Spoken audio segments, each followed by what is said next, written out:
شروع اللہ کا نام لے کر جو بڑا مہربان نہایت رحم والا ہے۔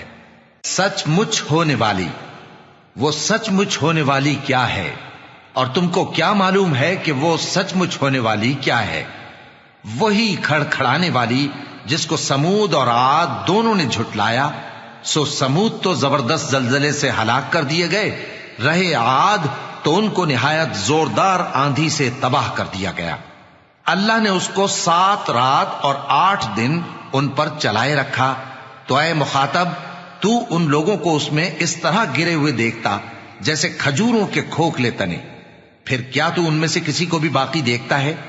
اور فرعون اور جو لوگ اس سے پہلے تھے اور وہ جو الٹی ہوئی بستیوں والے تھے سب گناہ کے کام کرتے تھے، سو انہوں نے اپنے پروردگار کے پیغمبر کی نافرمانی کی تو اللہ نے بھی ان کو بڑا سخت پکڑا۔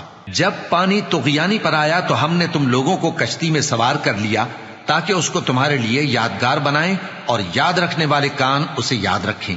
پھر جب سور میں ایک بار پھونک مار دی جائے گی اور زمین اور پہاڑ دونوں اٹھا لیے جائیں گے، پھر ایک بار ہی توڑ پھوڑ کر برابر کر دیے جائیں گے، تو اس روز ہو پڑنے والی یعنی قیامت ہو پڑے گی، اور آسمان پھٹ جائے گا تو وہ اس دن کمزور ہوگا، اور فرشتے اس کے کناروں پر ہوں گے، اور تمہارے پروردگار کے عرش کو اس روز 8 فرشتے اپنے اوپر اٹھائے ہوں گے۔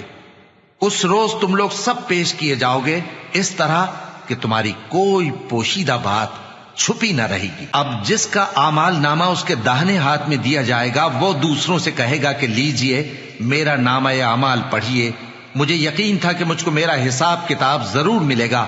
پس وہ شخص من مانے عیش میں ہوگا، یعنی اونچے باغ میں جس کے میوے جھکے ہوئے ہوں گے۔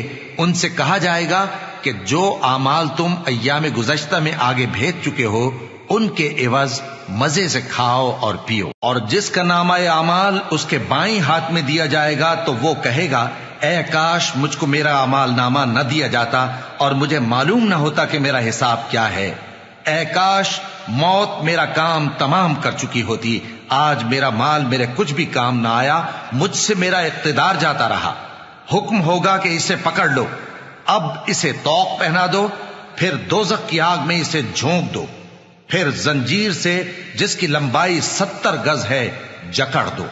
یہ نہ تو اللہ عظمت والے پر ایمان لاتا تھا اور نہ فقیر کے کھانا کھلانے کی ترغیب دیتا تھا، سو آج اس کا بھی یہاں کوئی دوست نہیں اور نہ اس کے لیے کوئی کھانا ہے سوائے زخموں کے دھون کے، جس کو گناہگاروں کے سوا کوئی نہیں کھائے گا۔ سو میں ان چیزوں کی قسم کھاتا ہوں جو تم کو نظر آتی ہیں اور ان کی جو تمہیں نظر نہیں آتی، کہ یہ قرآن ایک معزز فرشتے کا پہنچایا ہوا کلام ہے، اور یہ کسی شاعر کا کلام نہیں، مگر تم لوگ بہت ہی کم ایمان لاتے ہو، اور نہ کسی کاہن کا قول ہے، لیکن تم لوگ بہت ہی کم غور و فکر کرتے ہو۔